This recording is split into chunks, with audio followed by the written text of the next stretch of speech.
Secretário de Estado Assunto Combatentes Libertação Nacional, Júlio da Costa Loromesak, halau sorumuto o primeiro-ministro Taur Matanruak, com dados veteranos tinan rihun ruasia.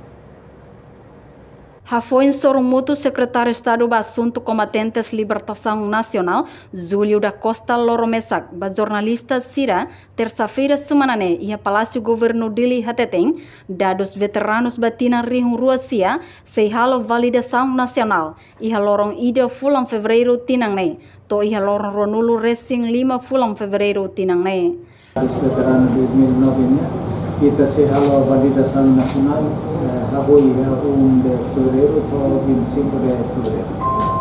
Continuação a validação kata kita kami sebuah estrutura serahus município setor noto atau noni di Sidiona MNP Macbel 14 ba 1519 03 47. Tuir dados registrado ba veteranos Sira, hamutok 24.000, tuir ona entrevista 90.000, no 30.000 maksidak tuir entrevista. Reportagem Marquita da Silva, Sabina Sansa, Televisão Timor Post.